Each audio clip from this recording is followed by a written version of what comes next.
At the end of the day, blockchain technology, it's a ledger, and we start with that. What's coming through the doors there? We get a lot of bankers that see what is happening on Wall Street with JP Morgan's Onyx project, or people that are trying to settle asset transactions with international partners on the blockchain. Like today, they did a big decision on the Ripple case. Yeah. And the nuances of that. What was communicated? Not a lot of people understand what exactly is programmatic sales. Is this favorable decision in the way that it tilted? Can you kind of explain what you sifted through with what that decision meant? The real win from the Ripple people's perspective is that the tokens themselves were not deemed to be securities per se. So it's a great position to be in if you're a regulator, but not so good if you're trying to raise money around these technologies. But when you have one good ruling, other rulings can look to that and say, this is the way that this judge ruled. Let's go in this same vein and provide clarity. Wherever you are, even if you're at a bank, if you know more than everyone in that room, like you're the expert.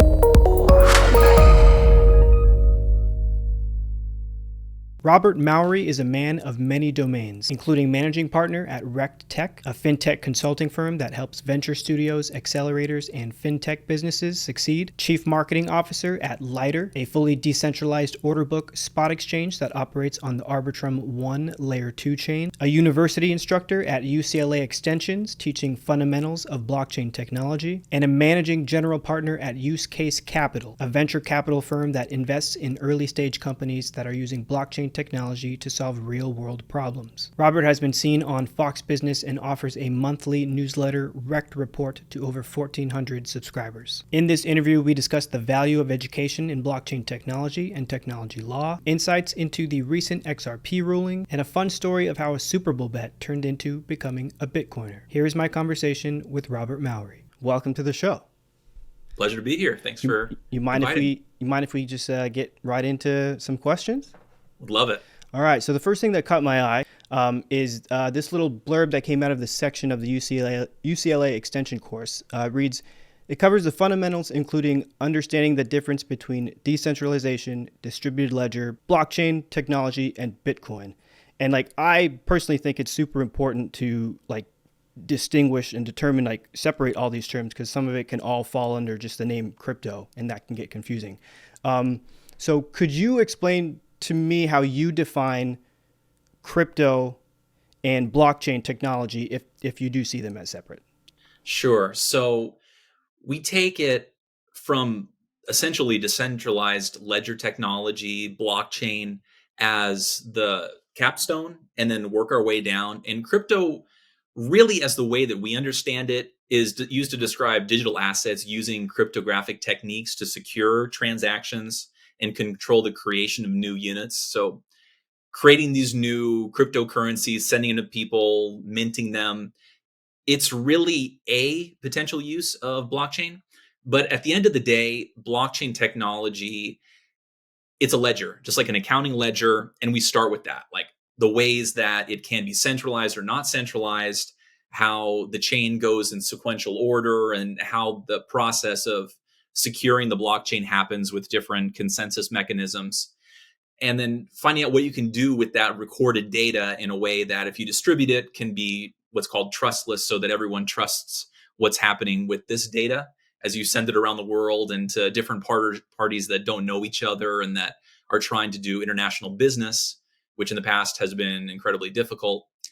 And then how they do it, either directly through wallets, through decentralized applications, and the ways that those applications can make doing business easy. So I think it comes down to, and really when it comes to the coursework that we teach at UCLA Unix, it's 90% understanding blockchain and decentralized or distributed ledger technologies, DLT.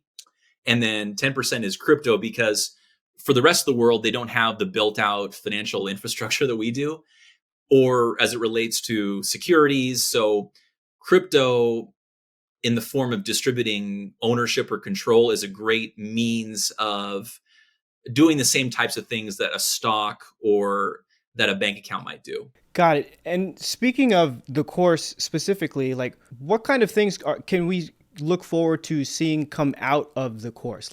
I understand they go into it and they learn, like you said, 90% about blockchain tech. What kind of cool stuff? Is this the second semester or second cohort? It's my second year teaching it. It's been taught for 2 years before I was there. So of the classes, boy, I think we started well before COVID, 2018, 2017, something thereabouts. And yeah, I mean, we start off with blockchain fundamentals and then work on adoption and implementation, uh, information technology, IoT, AI. There's 4 core classes that comprise what the blockchain technology management certificate program actually is. And most people start out with the fundamentals and then build out from there. But it really comes down to like, how does the technology work? What can we do with it? And what are people actually doing with it? So, what's different about our program is I take pains to reverse engineer what people are doing out in the wild with cryptocurrency at enterprise blockchain powerhouses like IBM and Google, Oracle, Microsoft, and then package it in a way that people's understanding can get them jobs or suits whatever they're trying to do with it. So we get a lot of bankers that see what is happening on Wall Street with JP Morgan's Onyx project, or people that are trying to settle asset transactions with international partners on the blockchain in a consortium of people that they trust or broadly distributed to make it really difficult to fudge the data. And then, yeah, people are just enthusiastic mid-career or even starting out in CS. Like they know that if they have a CS degree, they're competing with everyone at this point around the world. So they need something as a specialty, just like a doctor might want to specialize in some way. So I think it really comes down to the cool things are understanding what is at the core of what's happening beyond just what you might talk at a dinner party, like what is the meat and potatoes of how a blockchain works. And then what are people doing with it that's interesting, that adds to the current financial rails, that makes it more of an impressive tech stack that's facing fintech. And blockchain usually is at the forefront of that, even excluding cryptocurrencies, which usually take a leadership role there, but is happening on the enterprise side as well. And then I think the most interesting thing to students is looking at what people are actually doing. So like how someone went from a CS graduate or from a banker or investment banker and then spun up a smart contract or cryptocurrency coin, or had an idea for upgrading a bank's ability to settle transactions with a counterparty, and then either led the division or led the cryptocurrency project and did incredibly well in a short amount of time. So that's the real sexiness associated with a lot of these technologies, is that one, you can get in front of people that are decision makers, because if you have a solution to the problem they have, then they're going to take your meeting. And then two, wherever you are, even if you're at a bank, if you know more than everyone in that room, like you're the expert. So even it's just getting that little bit more of understanding that you can be dangerous with and use OpenAI or Google to double click on further, so you can really maximize what you know and then get employment around that. That sounds like such a great opportunity to, like you said, accumulate a lot of value in a short period of time. Like especially now that, as we talked beforehand, like the space in general seems to be a little immature, and so for people who take the initiative to like really dive down to the fundamentals, yeah, there seems to be massive space for like mature innovation. Switching topics a little bit, as I was reading your LinkedIn page, I noticed UCLA School of Law. Would it be fair to assume that you are currently studying technology law? They just started a Master of Legal Studies program, and I was alerted to it by the director of the engineering department. And yeah, there's a lot of need for people that can sift through the complicated CFTC and SEC rulings as it relates to all these blockchain issues, mostly related to cryptocurrencies, because that's still kind of nebulous and in the gray area of our existing securities laws. So, like today, they had a big decision on the Ripple case, Yeah. and the nuances of that. Not a lot of people understand, like, what exactly is programmatic sales? Is this favorable decision in the way that it tilted? And we can get into that, but I would love to. there's a real need to understand the nuance of the law. So she's like, you might want to check this program out, because I don't necessarily want to be a lawyer. And I think a lot of people that go through law school decide after law school that they don't want to be a lawyer.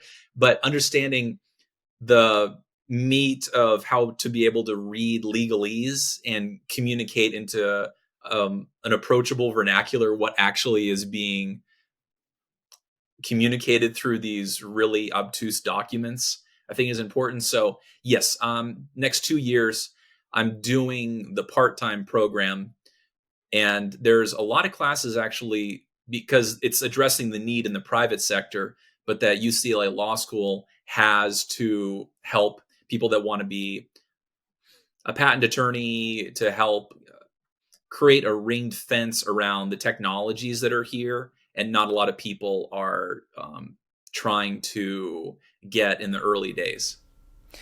You mentioned that too. I'm sure that would apply to like copyright stuff too, with like AI and NFTs and all that stuff. So I'm sure, again, like I mentioned, those willing to go through that are such a valuable, can be such a valuable asset to teams who want to build stuff. But you did mention that we maybe can go into a little bit, because yeah, I heard the news like maybe half hour before jumping on this. Can you kind of explain what you sifted through with like what that decision meant? And like with that, I'm sure everyone else is blowing it up saying like XRP to the moon or anything like that. But like what in your eyes, like what did what was communicated? So this case has been discussed ad nauseum for months and months, and really even years. So we've been waiting for a ruling, and there's all sorts of complexities and nuances, but I always try to learn from people that are smarter than me. So a few months ago for the coursework, I interviewed Pat Doherty, who teaches this at Cornell Law, and he used to be a lawyer at the SEC. And he was saying under the current regime under Gary Gensler that the SEC sees smart contracts as investment contracts. And so that's problematic in the sense that they feel empowered and really emboldened to do regulation by enforcement, where you may have seen a number of companies that are trying to operate legally in the US that are operating with cryptocurrency have been able to do so, but they have to pay fines. Like Kraken had 30 million plus in fines. All these companies just have to pay these fines to make the SEC go away. And Pat's perspective is that the SEC may continue on with this series of enforcement actions because it doesn't have to make it so the SEC has to provide clarity on it, but it essentially keeps them off the back of people that are operating in the gray area. So it's a great position to be in if you're a regulator, but not so good if you're trying to raise money around these technologies or trying to do stuff with it stateside, which is why so many people are going to the UK, where it's starting to be more clear in an English speaking jurisdiction. But the real win from the Ripple people's perspective is that the tokens themselves were not deemed to be securities per se, and it was the programmatic means that they were being sold on an exchange to institutional traders or directly that the ruling essentially pointed to as being problematic, and that it's the lesser of the two in terms of the potential downstream effects to the industry. But yeah, everyone that's looked at it, that's a serious lawyer, has said that it's a win because it could have gone extremely against the Ripple in a big way, just like for Library in the decentralization case, where they kind of have like a decentralized YouTube. It really went against them, and they effectively had to shut down because the fines and the road back would have been too monumental to have been able to ask their investors to do everything. So Ripple very much is still alive and well after this ruling, and it's more manageable than the ones that have come before it. And as you know, when you have one good ruling, other rulings can look to that and say, this is the way that this judge ruled. Let's go in this same vein and provide clarity. So yeah, there's a lot of classes that touch on those issues, which I have very little understanding of as a coder, but I'm getting to know more through the help of putting a lot of legalese into OpenAI and then reading from other smart people that are actually lawyers. Yeah, I'm a AI, guilty of that as well. But awesome. Yeah, thanks for providing some clarity on that. Because yeah, I thought that was the first, like when I logged into Twitter today, it was like that was everything. That was everywhere. So can we switch gears a little bit into RecTech Consulting. So can you give any insight into like what's coming through the doors there? Like what kind of questions, like what are people interested in? Well, first off, can you explain what RecTech Consulting is or does? Yeah, so I've been in the space for a while. My first Bitcoin I got in 2014 because I wanted to bet on the Super Bowl. And at the time, I didn't want to drive to Vegas and I didn't have any friends in Vegas. So I went on a website and read about the payment options, and all of them were completely onerous. You're sending a wire to someone in South America that you have to designate as a family member. And it was just crazy, except for Bitcoin. So read about the Bitcoin white paper, how it all worked, and then got sucked in for the different ways that it could potentially disrupt money. And then from that, I started to trade it because even now it's a relatively imperfect market where the information isn't distributed in the way that it has to be by law for publicly traded stocks. So you can reasonably well trade it if you aggregate like every available piece of information on a cryptocurrency, and don't necessarily try to time it relative to the market because the market's really difficult to time, but just against its competition. So if you were thinking that Ripple would do better than Ethereum as a whole, you might do a trade where you go long Ripple and then short Ethereum. And that's a way that you would be able to mitigate the overall market movements, which are subject to, worldwide economic forces that push Bitcoin around, and everything moves in lockstep with Bitcoin because it's more than 50% of the market capitalization of the whole industry. And in the process, it did well, but also got wrecked many times over. So I grabbed the Twitter account wrecked. And I thought about words that rhymed with rec, and I thought tech. So RecTech. And then I originally at a school was doing architecture work, and I worked with the city of San Diego. And only a few years after, I discovered that in order to evolve with that I have to get like a master's degree in architecture, that I really started to get into coding. I'd done it casually for a while, and then started to do it more professionally, where I would email a site and say, you have a problem here, or essentially it's a free version of doing a bug bounty. Like I would send a website showing that they had a vulnerability, and that I can patch it for them, or I can just send the information of what needs to be done to their engineer. And usually they don't have an engineer that would be doing cybersecurity stuff or that would be able to fix it any more than someone that's just putting information into a Wix or some what you see is what you get web editor. And so around that, I termed what I'm doing just to be a consultancy called RecTech. And then I learned when Ethereum got going, Solidity, and later Rust. So I'd be able to debug smart contracts, let the person know, what was problematic with it, and then would bill through my consulting company, RecTech. And I still do that, but with the hope of the beauty of open AI is that I can put it in there and ask what vulnerabilities there are and what these vulnerabilities have been historically able to do. So it's radically changed the audit process for smart contracts, which is incredible if you want a secure contract to be put out into the wild to test it many times over without having to pay an enormous amount of money to Open Zeppelin or a lot of the people that will give you the seal of approval. Assuming that you do a verified code, standard best practices on Etherscan and things. But yes, RecTech is a consultancy that helps people in the early days that were trying to stay secure with their website, or keep their website and all their information secure, and then later keep their processes with smart contracts clean, and then making sure that they're not getting rugged or rug pulled or anything along those lines. Interesting. So, is there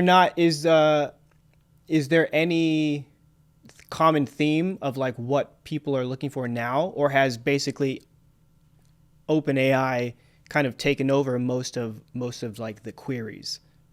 Yeah, I mean, the first thing is no one wants to be rugged, and they want to do a better job with data privacy than a lot of the social media channels are doing. So The questions that I get most from clients that I've had the longest will say, how do I keep my data secure and out of the hands of hackers or being sold on the dark web? And then two, how do I prevent against being rugged? The vulnerabilities that happen on smart contracts are either from trying to do an upgrade to the code that hasn't been audited to the same degree that a previous iteration might have been audited. So it's vulnerable to attack by white hat or black hat hackers that know standard ways to get in there and to mess with the cryptocurrencies. Or two, with a bridge. So when you do a bridge between blockchains, there may be a jump point that is not as secure as the end node. And so that has to be really aggressively looked at. And if there's pressure for investors to ship something without it being done as thoroughly as it should have been done on the test nets, then there's a bunch of people licking their chops ready to jump in there and retrieve these assets, which are, essentially money that they can do a lot with. And there's some of the best coders in the world that are looking over sites, the Lazarus Group in North Korea, a lot of companies in Russia that are state funded or they're getting money from oligarchs and things. So you're competing against some of the best coders in the industry. So you have to be very careful about what you do, which is why you've seen most people go to standardized Open Zeppelin contracts that are tried and tested, that are open source. So the best coders are adding to and doing updates. And it just protects the majority of people trying to do simple things, and why overcomplicate things if you don't have to. I do have a question, and it's going to be a little side tangent, because I wanted to go back to when you first got into crypto, and you mentioned, which is one of the most interesting stories I've ever heard, was because you wanted to place a bet on the NFL. Did you place a bet, and did you win that bet? Let's see. I did for, I think it was a Bitcoin, and I won. So yeah, I did take out the 2 Bitcoin and then sold them. So I'm one of the ones that, I think Bitcoin at the time was like 300, 400. So there's some people that just were mining with their desktop computer and have thousands that are on old drives. So, I'm not as much of a hard luck case as those guys, but yes, I took the 400 into 800 and then took it back, but then used some of that money to buy Bitcoin books. So it wasn't all bad. Awesome. Was it when you were? I'm trying to think of like the aha moment. So you were given this option that you can use Bitcoin to make a bet, and then did you instantly go research Bitcoin, and then you were like, oh my gosh, like this is like wow, like, because I'm curious, can you talk me through like what happened from that point kind of on, like in your journey into the industry? Yeah, I saw that the site said, here's the Bitcoin address that we've designated for your account. So I did a Google search for Bitcoin and came up with this community. Well, yeah, first I saw the white paper, and then I'm like, I need to understand what people are saying about this before I read it, because this looks really dense. And so I went over to this community called Bitcoin Talk.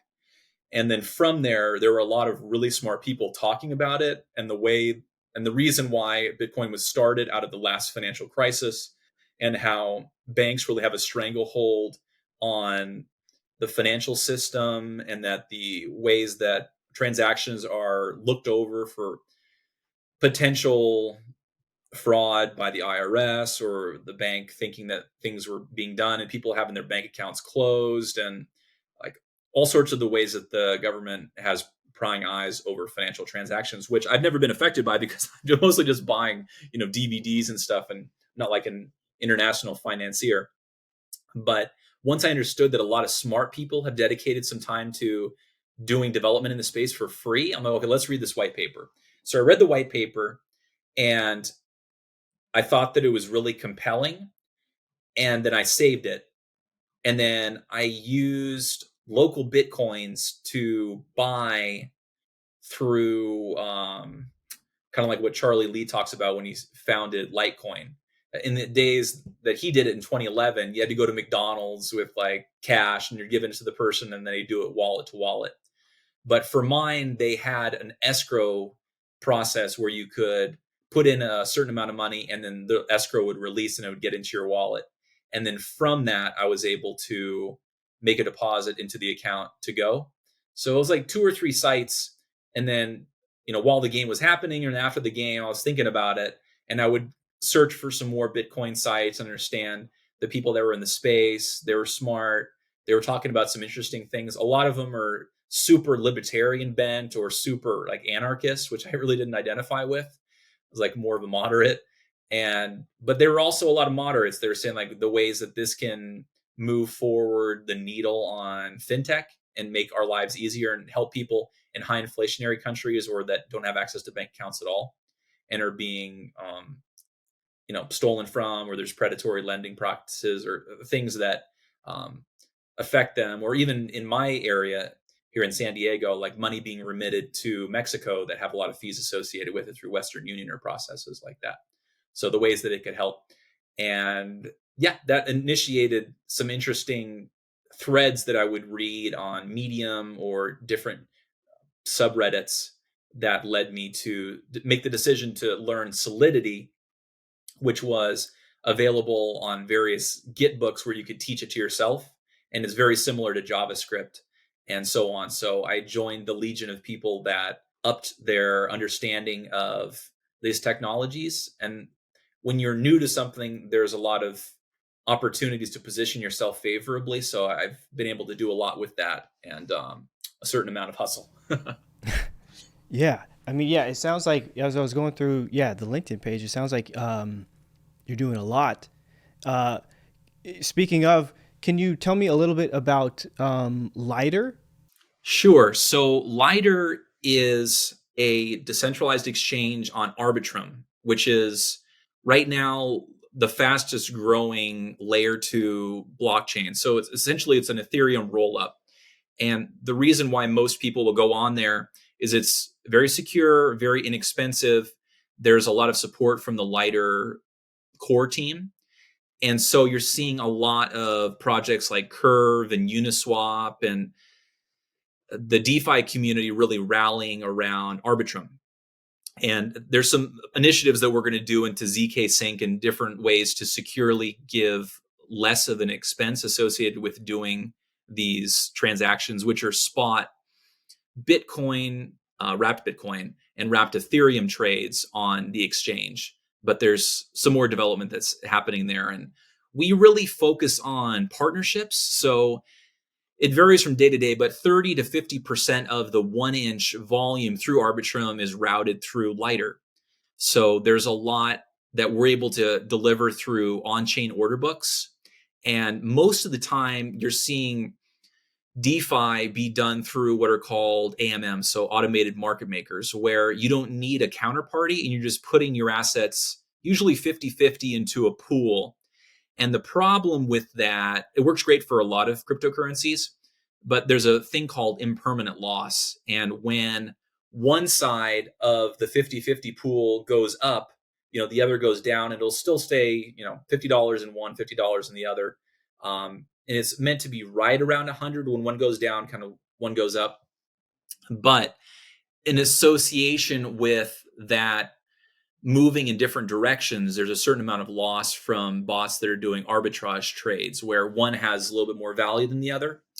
And over time, that eats away at what you'll get out if you try to take out your position. And it can be, 20 to 30% if you're something's like 3xing or 4xing. And so if you're doing a lot of trades, you have to consider, if you're a liquidity provider, the impermanent loss if you're trying to earn from automated market makers. But there's also a thing called slippage. And slippage is if you are doing $1,000 trade into a $100,000 pool, you're going to move the market. And for the larger traders that use Lighter, that they're operating in a lot of money. So they want as little slippage as possible. And with an order book, it is exactly what you see. If there's a buy order and you want to sell, then it's just going to get filled, and vice versa. So order books are particularly well suited for transactions where you don't want slippage. Prior to this, you would have to go onto a centralized exchange because it can be really expensive and time consuming and costly to do it on chain. And then you'd also be subject to front running and all these vulnerability attacks where other people could get in front of your transaction and profit from it. But now, because of ZK Sync, the rollups, you can do as complicated a trade as you want for a nominal cost. And so more and more order books are going on chain. So you have the convenience of a centralized exchange with the decentralized order book where you're doing it wallet to wallet just through a smart contract intermediary that's facilitating the transaction. So it makes it a lot easier from both people's sides. And no one wants to get rugged anymore on all these centralized exchanges. So DeFi is winning in a big way against CeFi. And is there any plans in the future in what else Lighter offers, or is it strictly decentralized exchange? Decentralized exchanges, but where we really shine is in partnerships. So we're the third partner for 1inch, and we're working with ZK Sync. So we have a bunch of partnerships that would allow you to do transactions from other applications and through your desktop, through your wallet. You may have seen that 2-3 days ago, the Google Store started to allow NFT transactions. Yeah. Yep. And so there's a lot more appetite for not only transactions through a regulated exchange, but also through Plaid or these intermediaries that compliantly will allow you to use their platform to confirm with your bank account that things are going in and out of it. So there's, I think, down the road, a lot of retail adoption, but at the present time, with the regulatory pressure that still beats down on US companies, most of the interest is from Wall Street and people that have understood that finally many cryptocurrencies are starting to be pretty good to trade, especially with the leverage involved. And if you're in a jurisdiction that allows that, then there's some serious people coming from Jane Street to trade it. And that there's also a lot of firms like Carlyle and KKR that are fractionalizing their funds that traditionally would just be done with a standard LLC or C Corp. So a lot of corporate and financial wizardry heading towards decentralized ledger technology, where everyone understands the provenance of the transactions, like who's touched what. And I've even had people that I know that have been pulled away from banking companies to work for real estate companies, like in prop tech, to fractionalize these big buildings down to the door and then trade it in between different institutional partners. So a lot of interesting things going on from Wall Street, I would say, is the biggest push right now. When you say fractionalize, is that the same as like tokenizing something? Exactly. Yeah. They try to make the denominations big enough so that it is worthwhile. So like down to the door would be if you have like a 5,000 apartment complex, someone be able to buy like a $300,000 chunk that would be the token of the total 5,000 ERC20, or it doesn't really matter how you do it, because at the end of the day, you know your counterparty, or you know the members of the consortium that would be operating and doing this on either a closed blockchain or an open blockchain. And so in the lead up to the talk that I did for LA Blockchain Summit called Friction in Finance, the War Between Open and Closed Blockchains, if you know your counterparty, you could do it on a napkin and give it to them. Because at the end of the day, if they don't perform, you could sue them, and then you have all this documentation through email and through the correspondence that you have. But blockchain really makes it easy to have the finality of the contract and to just execute it in the way that I was completely amazed, but it could take months to close a private loan, or these things that are just so voluminous in terms of documents can get done same day on the blockchain. So it makes it a lot easier and less expensive. You'd mentioned that the Google Play, the interesting news coming out of there. The only thing that I noticed with that is that Apple isn't as friendly, and there's a lot of users who use the App Store. So like, I mean, for me personally, seeing Google Play was a great start. And maybe I'm biased because I use Apple products and I can't, there's a lot of these apps that I can't use. But I think once we see what Apple starts to allow, I think that opens up another huge door of potential, applications. Speaking about like tokenizing like everything, you can some people take it to the extreme, but like in your opinion, like where where is the industry going? I think that the overall industry and the timetable really depends on how soon either the CFTC takes the reins on cryptocurrency in the US or when there's a new chair of the SEC. But blockchain continues to lead the tech stack for fintech.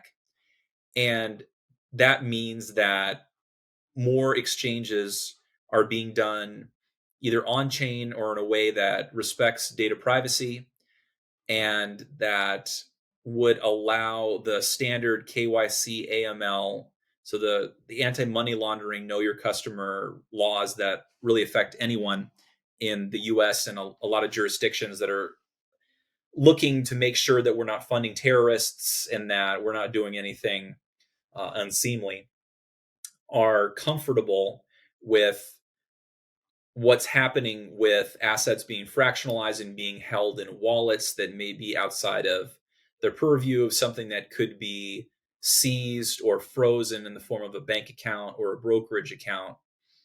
And when there's some sort of detente between people that want complete oversight of all transactions that are done on chain and that obfuscated blockchains are illegal, like has been a lot of the pushes in France, and a world where the individual is going to have complete control over their financial assets and information.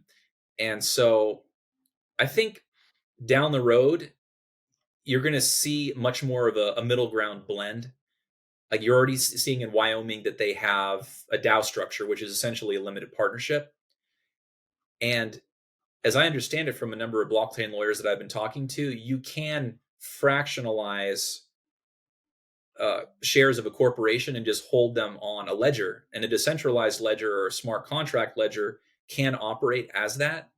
You just have to put in specific wording that our ledger is available to everyone so that make sure you're a accredited investor. So I think the road is down the road, and it could be a year or it could be many years, but clarity for people that are wanting to use a cryptocurrency payment rail or that are wanting to build onto blockchain systems in a way that faces retail clients. Right now, it's pretty clear if you're operating just to qualified purchasers or accredited investors and are being really clean with the documentation, then you can do 90% of what you want to do.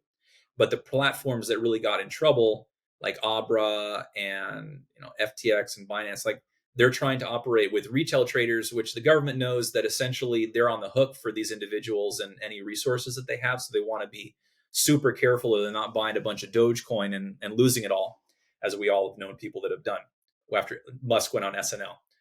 So once that middle ground is established, which I think will be through court cases, then yeah, we're going to have much more clarity. We'll be able to compete against Estonia, the UK, Singapore on these laws and retain our dominance of the US dollar. And then New York being a financial hub for not only legacy financial institutions, but ones that are on the come up.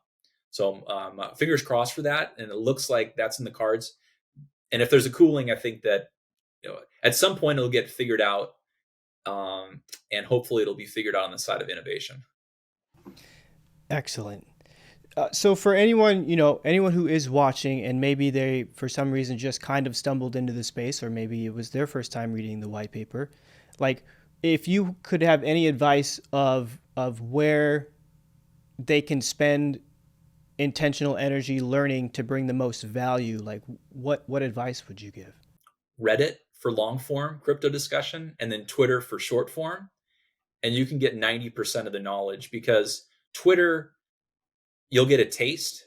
And then the best people will bookmark tweets or will write notes based on what they're seeing and then go to Reddit to see what the longer form discussion is about it.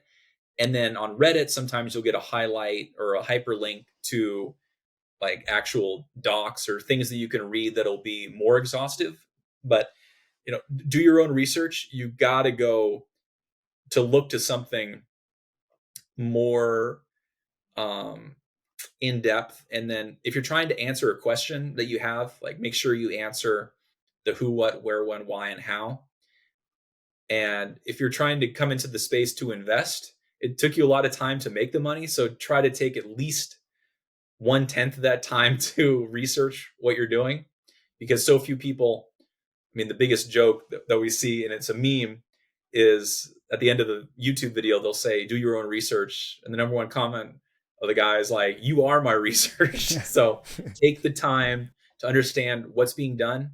And then when I was an analyst for a few investment firms, what would often kill an investment and it ended up working in their favor almost every time was the replacement cost. So if something has this sky high valuation and you can, with a good coding background, fork a project or do the exact same thing that same day, a sizable investment into it, unless you really believe in the management team, is probably not the best way to go. And many management teams, even now, will have an emoji as their executive profile. So if you come in, look for some trusted voices that are speaking with authority in the space, that are smart, and that don't particularly have an agenda. Or if they do, it's like a Substack or some sort of way that you can contribute to independent journalism and feel good about you're helping this person support themselves, but you're also getting advice that isn't clouded through the lens of trying to sell you something. Awesome. Thank you for that. So we have the UCLA extensions course. We have RecTech Consulting, Lighter. Is there anything that, you're loaded with all of these things. Is there anything else that I've missed that you wanted to cover? Yeah, and I have a 3-year-old, so definitely loaded. I have an AngelList syndicate where we called Altcoin Angel, and I get a lot of deals because the last A16s, the crypto startup school, was in LA, and I meet a ton of people at these events that are raising money for their companies. And I believe in the management and I believe in the tech stack. And very often it's just 100,000 that would get them to build out what they're trying to build out, or to get them to Google ads or Twitter ads, or to get more than the product market fit, like to get a working prototype, to get some profitability. So I saw some value in helping the startup founders get access to that little bit of capital. If they're super serious about it and they're committed to making this part of their journey as an entrepreneur. So on AngelList, you can search for Altcoin Angel, and I'm on there. And if you're a crypto firm, I have Altcoin Accelerator, where essentially we do the same things that we do through the UCLA programs. We walk you through all of the major cryptocurrency projects, what they did well and where they crashed and burned. Always better to let other people make expensive mistakes for you and then learn from them. A lot of people are fearful about operating in a space with imperfect information, but if you look to see what's actually happened out there, you can learn in a way that would translate to your business. So there's a lot of value there.